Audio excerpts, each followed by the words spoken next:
高更就为了躲避这个现代文明，来到了塔希提岛定居，在这里呢创作了像《塔希提妇女》等名画。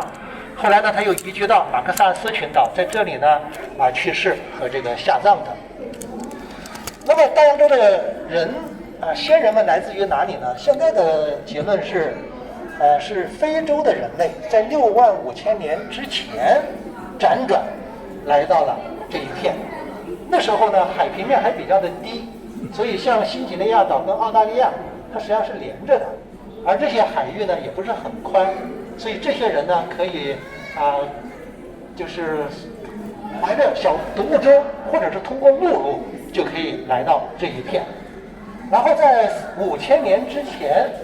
中国东南亚沿海的一些居民开始往这个海上这个迁移。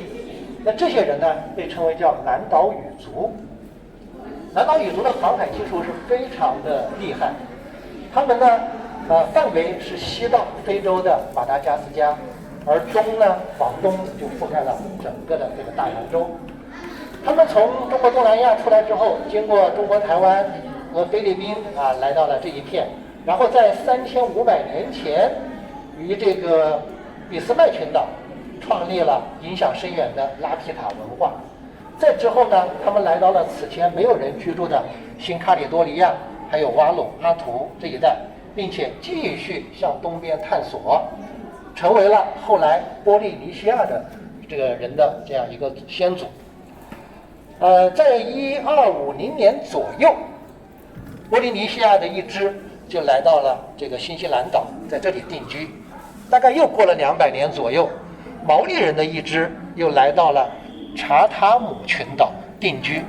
自此人类的足迹就踏遍了大洋洲的每一个可以居住的岛屿。那么像这些岛屿的之间的距离少则几十公里，多则上百上千公里。那没有 GPS 没有指南针的情况下，他们怎么导航的呢？他们用的是全生态的导航方式，就包括天空中的星辰的定位，还有呢观察这个感受这个洋流和这个风向，以及天空中云象的变化，还有跟踪飞鸟的踪迹。我们就以新西兰岛的发现为例，当时呢，波利尼西亚人的一支，他们就觉得在南边有个岛，是因为比如说像这个海水冲到这个岛之后，它就会像是这个声波一样会反射，而这些有经验的这些海洋专家们就可以感知到这种海浪的变化。另外，他们观察像军舰鸟这种，能够飞很长时间的这些鸟，飞到南方之后，过几个月又回来。那鸟不管飞多远，它一定要找到地方去落脚，所以他们初步判断在南边有岛。于是他们在南边航行的过程中呢，有一天发现在远远的地平线上有一块长条的一个白云团，这个云团还非常的稳定。然后按照他们的经验，他们就知道那个地方一定有一个岛，而且这个岛非常的大。于是他们高呼奥特亚罗瓦，意思就是长白云之乡。这就是新西兰岛被发现的过程。而之所以有这个固定的长云团呢，就是因为在新西兰岛上有山脉，海拔非常的高，它挡住了气流，使得那些云团变得非常的稳定。除了这些导航技术以外，像这些航海的先人们呢，他们还可以用这个指尖清尝海水，从而呢辨别浮游生物，判断鱼群的方向，感觉他们就像这个海中的鱼一样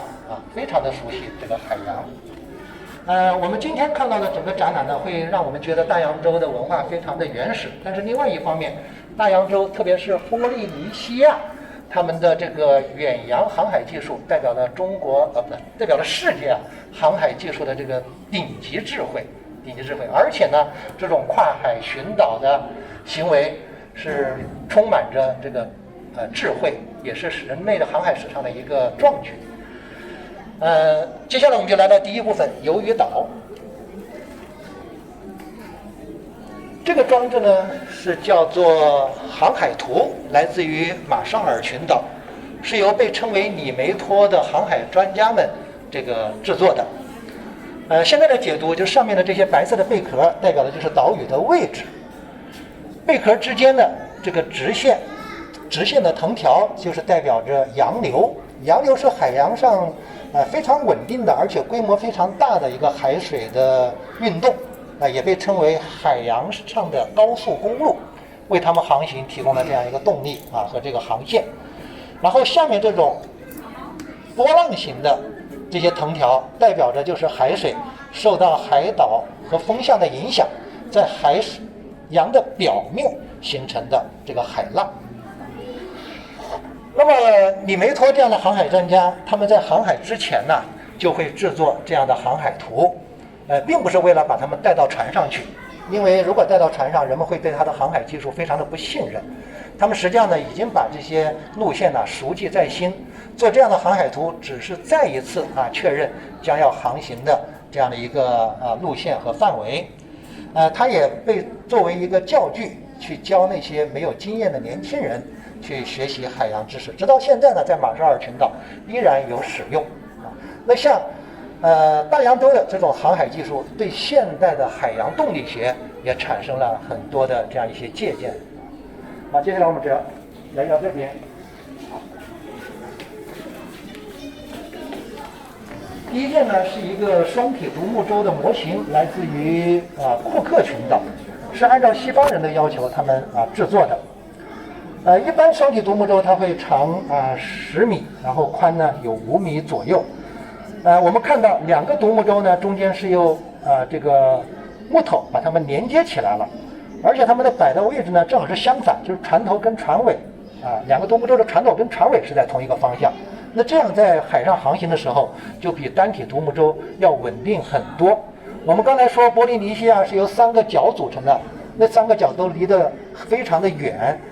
当时波利尼西亚的先人们就是乘着这样的双体独木舟去找到这3个角的。我们看到在这个船舷外面，镶嵌了很多的珍珠母贝，是一个非常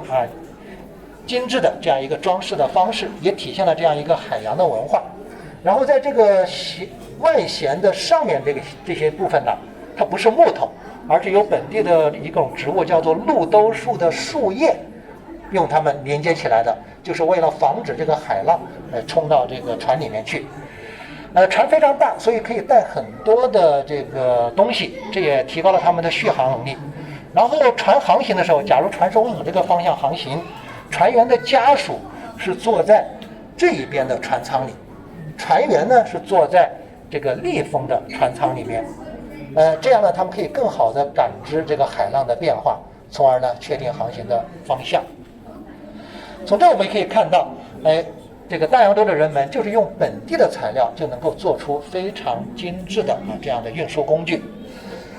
第二件呢是一个船首固定在独木舟的船头的位置，在它的右侧有很多的涡卷纹。要解读这个涡卷纹呢，我们先了解大洋洲普遍存在的概念，几个概念。第一个呢叫做灵体，我们可以简单的理解为就叫做灵魂包括神灵、祖先的灵魂、祖灵，还有各种动植物变成的自然灵，以及人们想象出来的非自然的那些灵我们都叫做自然灵，有3种灵。第二个概念呢叫做超自然的力量，非常难理解，它是一个大洋洲人们想出来的一种比较虚幻的东西，摸不着看不见，但大洋洲的先人们他们认为这种力量是存在的。有了这种力量的加持呢，就可以帮助人们实现平安、丰收、胜利等等人们需要的这个效果。我们可以把它理解为像我们类似的法力、魔力或者是灵力等等。刚才说的那些灵体它们就带有非常强的超自然的力量。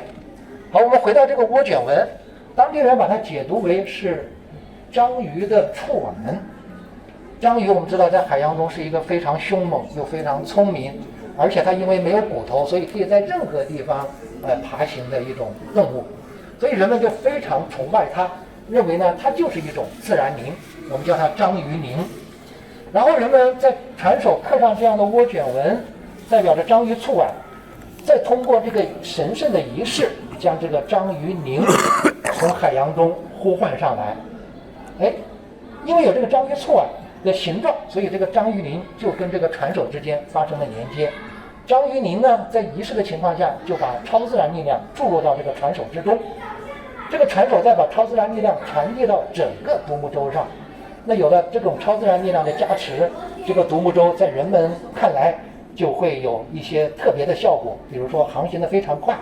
出去捕鱼的时候很容易就能捕到很多鱼，或者呢抗风险，就是抗那些风暴的能力都非常的强。哎，所以我们就知道，像这种图案呢，都是为了跟这种灵体之间发生连接并且呢带来超自然力量。我们之后呢，因为这个概念呢是我们解读整个大洋洲的这个图案的一个基础，基本上后面很多的文物都可以按照这个逻辑来进行解读。这些图案就是连接灵体的天线，或者呢是一个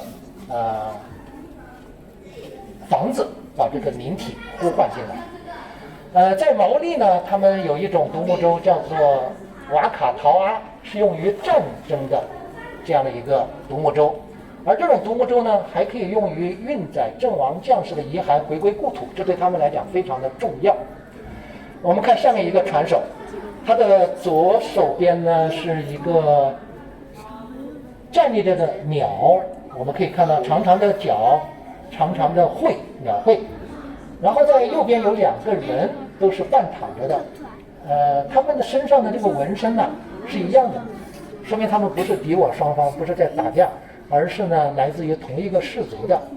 然后呢，中间有一只鸟，左边的人扶着鸟，然后鸟喙呢是在这个右边的这个人的胸口的位置。那在大洋洲的很多地方呢，这个鸟都被解读为引领亡魂进入到另外一个世界的使者，所以这一个船手正是用来放在这个独木舟前面，然后呢将这个独木舟变成运载阵亡将士回归故土的这样的一个作用。这是一个船尾柱，放在船的末端来自于新西兰的毛利人，是酋长专用的。我们看上面也有2个涡卷纹，它们的旋转方向是相反的。当地人解读为这2个涡卷纹代表着他们的创世的神灵，也就是天父南极和地母帕帕。起先呢，天父跟地母也是紧紧地拥抱在一起，天地一片混沌。然后他们的儿子森林和鸟类之神塔类用手和脚将天父和地母分开了，然后因为中间有了空间，所以呢世界有了这种光明。天父就变成了天空，然后地母呢就变成了大地，它的身上的各个部分变成了世间万物。所以我们看到这2个涡卷纹既相互分离，又有相互连接的部分，正是反映了天父地母开始相拥，后来又被分离的这样的一个创世的情景。在下面呢有一个人的这样的一个形体，好像也是半躺着的一个样子，在这个最下面这个位置。它呢代表着保护这个船体跟船员的一个神灵，这个神灵呢可能就是酋长这个家族的一个祖先转化而来的。而在天父地母和这个祖灵之间呢，有一个长条形的镂空的这个形状，这被解读为是毛利人他们世界中的生命力叫做毛里。这个毛里是维持世界运转和平衡不可缺少的元素，而它在这个位置正象征着这个生命力从天父地母一直传到了这个酋长家族的这个祖先的身上。而在包括这个毛利人所在的这个波利尼西亚这个区域这些贵族特别尊崇他们的家族，也就是族谱，因为呢他们的家族正是他们获得这样身份地位的一个根源而他们的家族一直可以上溯到天父地母，所以呢这个几个形状连起来，正是这个酋长家族族谱的一个部分的体现，所以是酋长专用。我们转向后面独立展柜。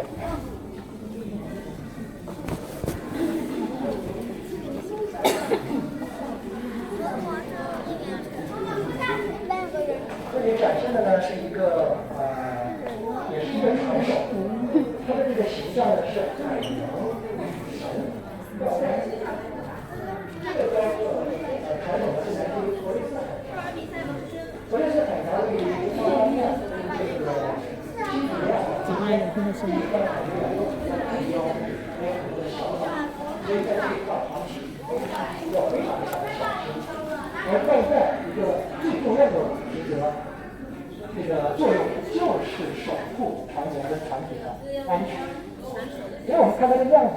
是木头木质的。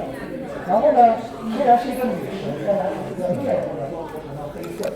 但是她的眼底呢有非常明显的白色，黑白之间特别的分明，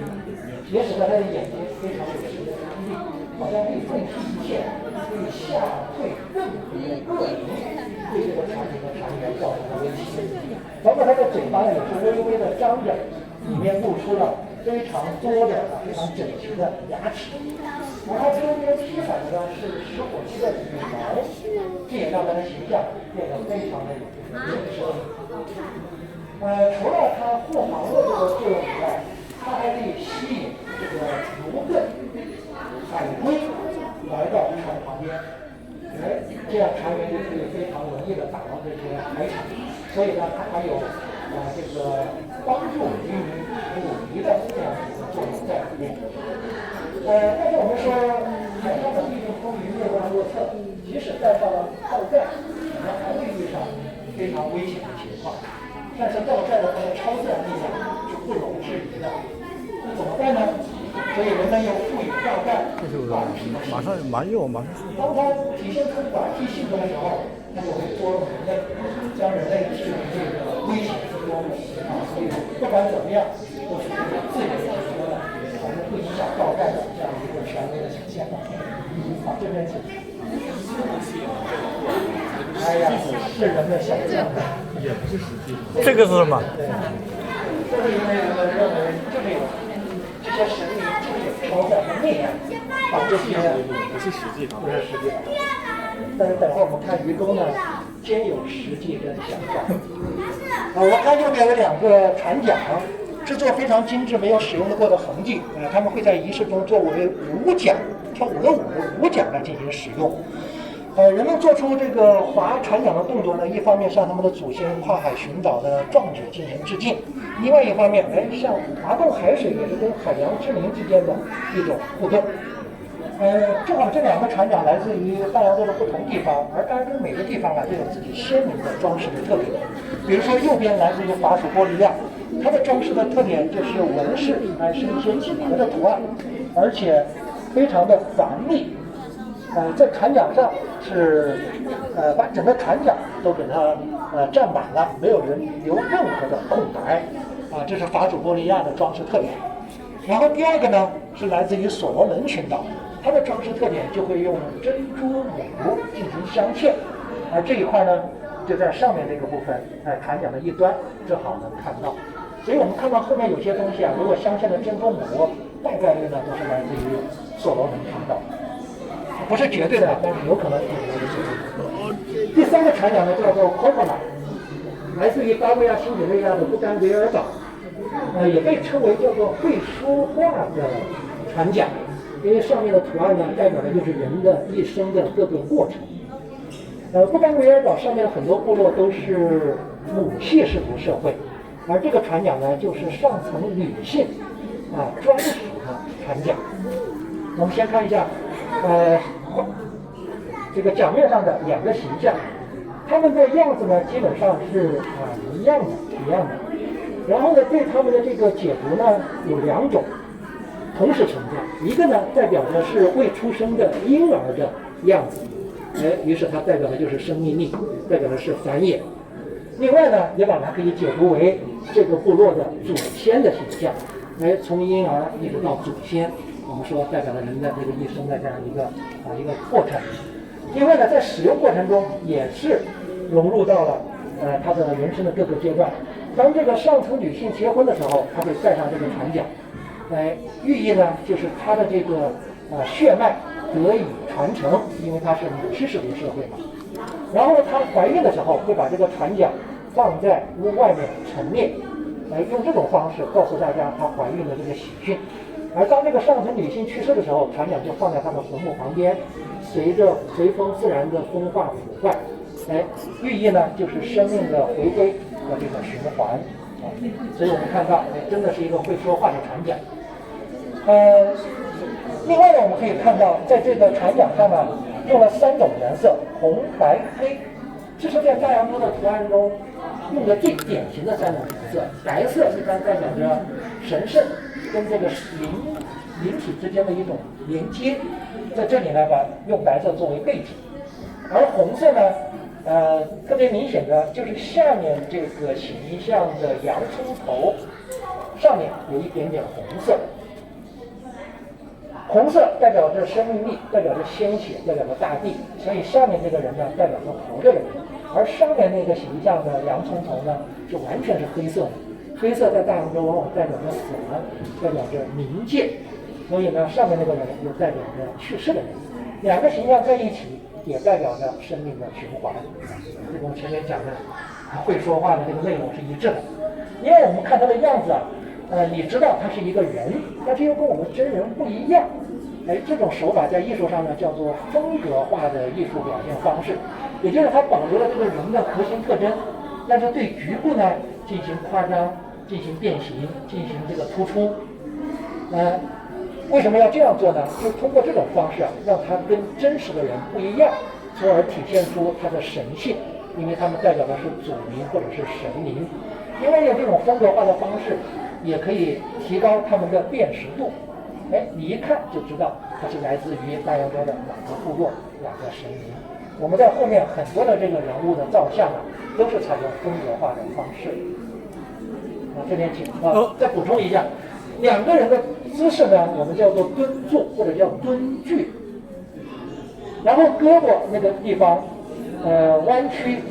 展开成英文字母 W 的样子，下面的双腿展开英文字母 M。这种 WM 型呢是大洋洲人体造型经常使用的这种形状，一方面呢代表着未出生的婴儿，另外一方面大洋洲的这些土著人他们日常生活中就经常采用这样的方式就是这样的方式生活所以他们会造型中经常会他们这是用什么木材做的？木材如果是比较好的，就是上层社会用的呢，会用一些硬木会保存时间会更长一些。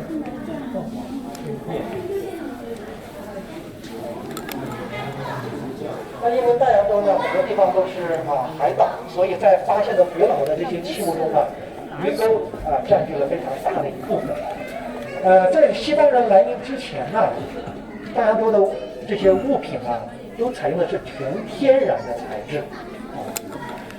比如说有石头的，有这个贝壳的做的这些鱼钩。我们看这个鱼钩呢，从侧面看的话，有这个采光，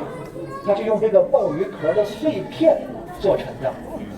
而它呢，带上船了之后，随着这个船会摇曳，它的这个闪光就会吸引那些鱼群的注意，鱼群就会被吸引到这个船旁边，就帮着人们捕鱼。在我们今天看来，它是基于生物特性的一种捕鱼技巧。但是在大洋洲人看来，这个采光正是超自然力量的显现。然后这个在波利尼西亚和部分的美拉尼西亚区域，这种超自然力量呢，有个专门的词汇叫做马拉，我们在后面还会经常提到。所以呢，大洋洲人们认为并不是采光直接把鱼吸引过来的，而是因为马拉这种超自然力量将这个鱼吸引过来的。是不是觉得有些魔幻？这个呢是一个比较深的海水的一种鱼钩。我们看上面的这个虎斑贝壳它也会发出光，然后下面呢是一个铅坠，旁边是一个铁做的这个鱼钩。这个铅跟铁这个鱼钩都是来自于西方，是本地人跟西方做交换之后获得的。大洋洲在西方人来之前一直都没有本地的金属冶炼的这种工艺。那么当这个鱼钩沉入海水中的时候，这个虎斑贝壳就会吸引章鱼的注意，章鱼过来之后就会被这个鱼钩给勾住，从而帮助他们捕捞。这个鱼钩一般是多深呢？50米还是10米？这个我没研究过，但是不会很深。如果太深的话，它这个采光章鱼不一定看得见吧？海底太深的话就没有光了。它鱼饵用什么做？就是它没有鱼饵，就是用这个虎斑贝壳的这个图案，或者说发出来的反射的光吸引章鱼的注意。章鱼就觉得这个东西就是个诱饵，就会过来，然后被这个鱼钩给勾住。这个钩可能能钩10斤、100斤的鱼上来吗？这个最大可以钓多大的鱼上来？这就看钩的程度了。到我们这边请。这个橱窗里面展示的是来自于基里巴斯的一套这个盔甲的一件武器。这个武器呢叫做三叉矛，是基里巴斯的典型的鲨鱼牙的武器，主体材质是木头，然后外面呢就是附着的一个一个的都是鲨鱼的牙齿。那我看这件武器啊，实际上它这个木头并不是很粗，所以用来跟对方打仗的时候其实不一定好用啊，很容易断。但是为什么在基里巴斯还广泛的存在呢？是因为大洋洲很多人他是不怎么穿衣服的，也就是他是皮肤是裸露在外面的，而用这种鲨鱼齿的武器就可以划破对方的皮肤，严重一点甚至会划破对方的动脉，造成生命的危险，所以它还是有这个用武之地的。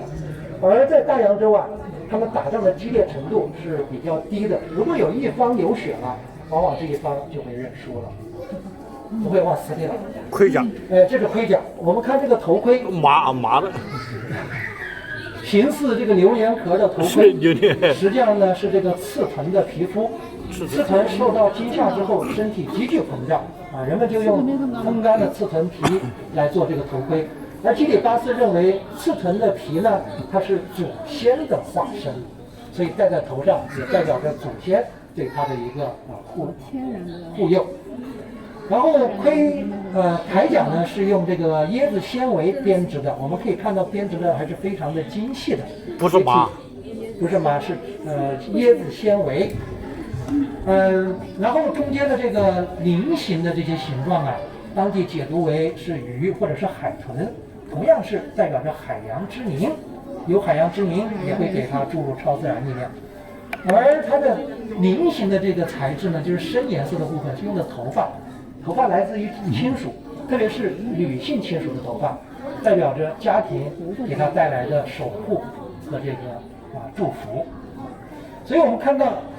有了这个铠甲之后呢，实际上这个鲨鱼齿的武器啊，作用力就非常的有限，相当于一个是矛，一个是盾。那为什么鲨鱼齿武器还大量存在呢？是因为这套铠甲从选材到制作，一直到启用，都是伴随着非常神圣的仪式的。因而呢，这套铠甲只有上层贵族或者是精英战士才有资格去佩戴的。而其他的战士呢，身体皮肤还是裸露在外面的，或者鲨鱼牙齿。工作量太大了，这玩意太贵了，所以普通人装备不起。非常对，所以只有少数人才能穿。好，我们来到第二部分七岛。在这一部分呢，我们会聚焦在美拉尼西亚这块区域。前面讲了，美拉尼西亚地形地貌非常的多样，再加上呢，这里有这个65000年来的这些非洲的人种，以及后来来的这个南岛语族，所以呢人群来源也比较复杂，因而呢这里的文化就呈现出丰富多样性。美拉尼西亚他们信仰的是泛灵论，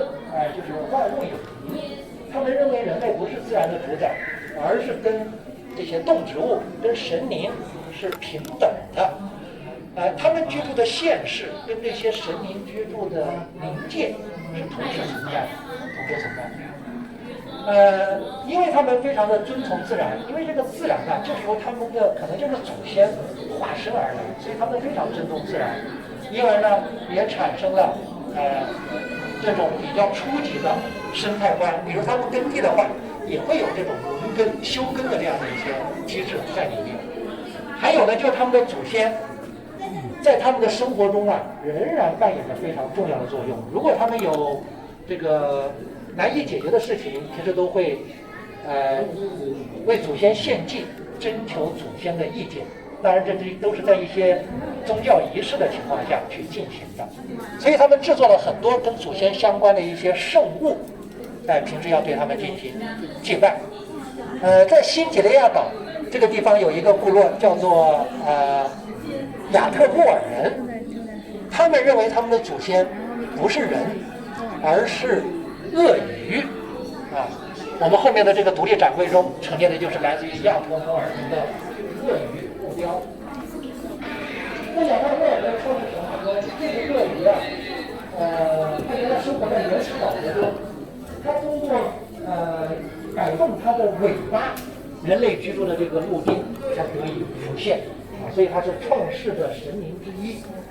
有些部落就认为呢，这个鳄鱼它是上颌，升到空中变成了天，下颌呢沉入地下变成了大地啊。总之，鳄鱼在他们的生活中呢，有着非常非常重要的这样一个角色。好，那像这样的圣物啊，在西几内亚岛都是陈列在一个非常神圣的建筑类。这个建筑呢，在新几内亚岛的部分地方叫做塔巴兰之家，意思就是男子一室屋。这个建筑只有成年男子才进得去，女子跟未成年男子禁止进入，就是为了确保它的神圣性。我们接下来看到的这些圣物都放在这个塔巴兰之家。第一件呢，看是像一个椅子，但实际上它是一个讲台，就是演讲者演讲的时候啊会用到它。怎么用呢？就是在后面的这个平台部分放上树叶，干树叶，然后这个演讲者一边演讲一边拿一个棍子敲这个树叶，来配合他的这样一个说演讲的时候这个节奏的变化、语气的这个轻重。这个东西一般都放在塔巴兰之家中心立柱的旁边，只有少部分人或者是被允许的人才可以进入这块区域，所以非常的神圣。然后它的这个地方这一部分呢，仍然是一个风格化的祖先的形象啊。最特别的就是它的鼻子拉得很长，是呈鸟喙状。我们前面说了，鸟呢是跟灵界沟通的使者，所以将鸟的鸟喙放到祖先的这个面部呢，相当于也是提升了这个祖先的这样一个神圣性。包括下面呢也有另外2只鸟的造型。第二件呢叫做卡屋，是立于塔巴兰之家这个最高的屋顶那个地方。我们看前面是一个蹲踞的人，后面有一只昂首的鹰，鹰的爪子狠狠地抓住这个人的脑袋，所以它带有警告的作用，警告周围的部落，如果你们来要袭扰我们的话，我们就像鹰一样把你们的头给抓下来。然后鹰的这个爪子啊，它的表面还是鳄鱼的皮肤，也就是还是将这个鳄鱼创世祖先的形象又融入到这个鸟之上。所以呢，他们的祖先现形的时候啊，会有变形的能力，会变成鸟，也会变成鳄鱼的这些形象出现在人们的面前啊。当然，这都是人们的想象啊。好，我们看上面2个